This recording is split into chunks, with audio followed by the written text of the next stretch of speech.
Baik, Assalamualaikum warahmatullahi wabarakatuh. Perkenalkan, saya Jessia Septiora dengan NIM 23022066 dari Prodi Pendidikan Guru Pendidikan Anak Usia Dini.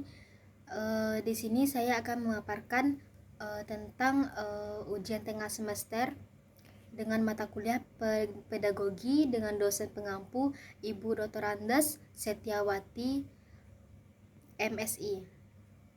Baik, yang pertama soalnya yaitu yang kemukakan dan jelaskan mengapa mata kuliah pedagogi perlu dipelajari oleh calon-calon guru.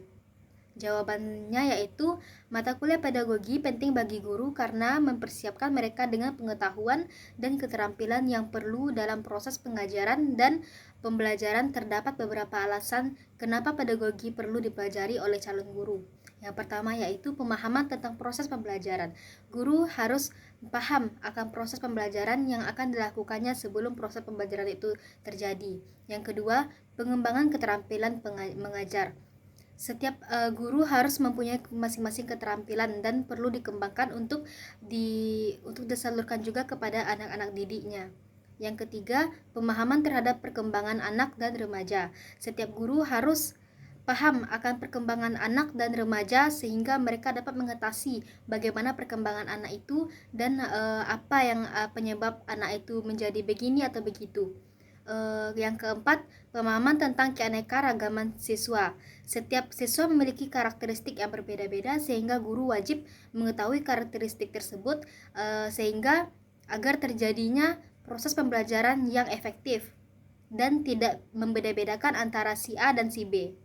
Yang kelima, pengembangan etika profesi. Seorang guru yang harus mempunyai etika yang dapat menghargai muridnya walaupun lebih kecil dari murid tersebut, sehingga murid dapat mencontoh dengan yang lebih baik. Mereka akan dapat juga menghargai guru sebagaimana guru menghargai murid tersebut, sehingga guru disebut dengan mencerminkan sebagai cerminan untuk murid atau peserta didiknya.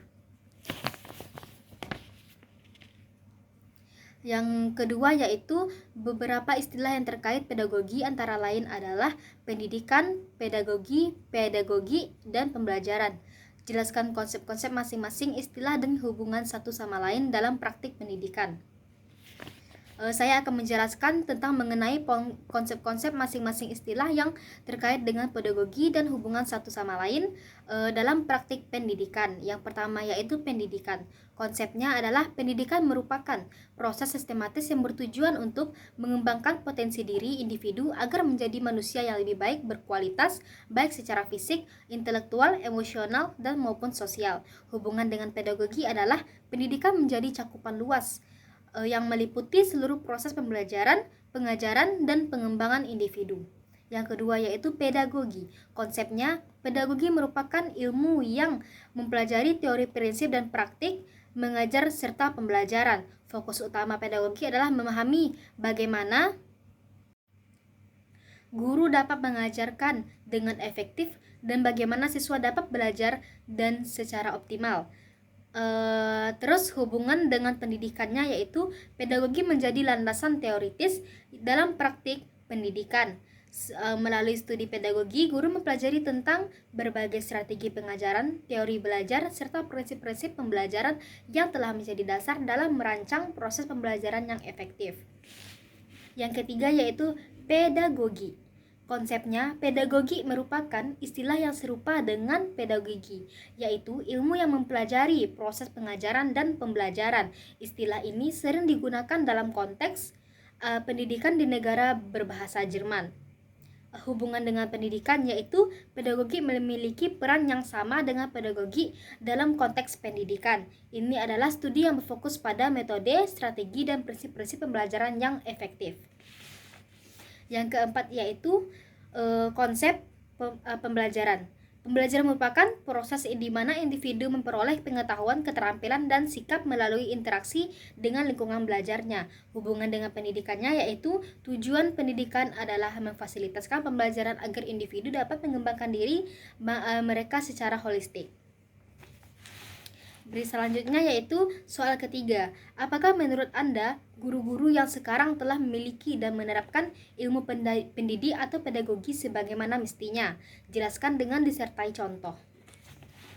Jawaban dari saya yaitu masih ada sebagian guru yang belum memiliki atau menerapkan ilmu pendidik atau pedagogi karena belum mendapatkan pelatihan yang memadai dalam hal pedagogi atau belum memiliki kesempatan untuk mengembangkan keterampilan mereka, baik dari segi ekonomi ataupun dari segi fasilitas yang diberikan kepada pemerintah terhadap guru yang ada di desa-desa atau yang di kota.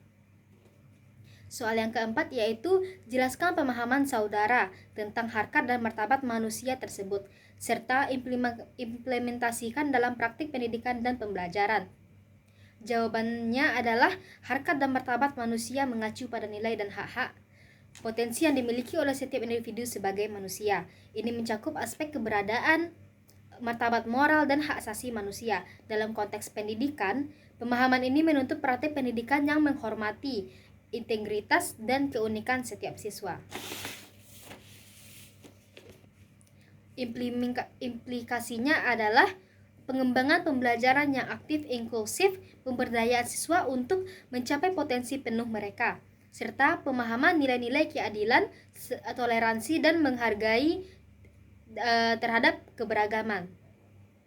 Yang kelima yaitu kemukakan dan jelaskan dengan contoh potensi minimal yang harus dimiliki seorang guru.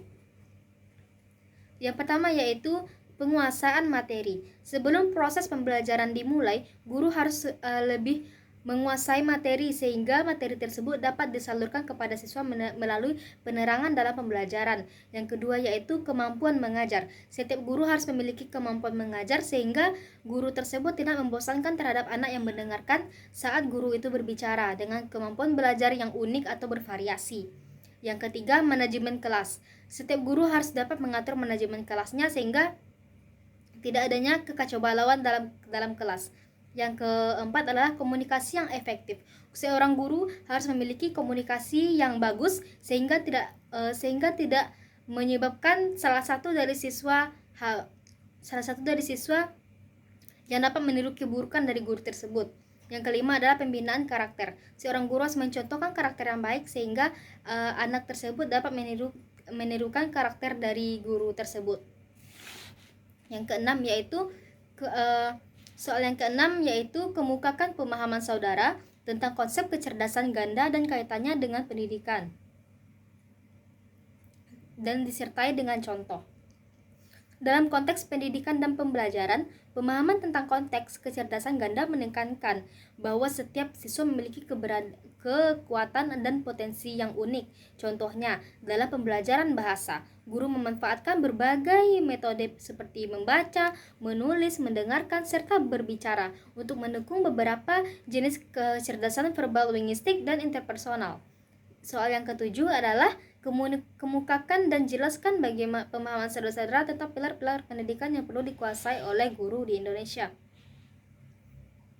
Seperti yang tadi yaitu yang pertama, pilar keterampilan mengajar. Seorang guru harus mempunyai keterampilan mengajar sehingga anak tersebut di saat melihat gurunya mengajarkan atau menerangkan di depan kelas sehingga anak tersebut tidak mengalami kebosanan karena sistem pembelajaran yang unik yang diberikan oleh guru tersebut.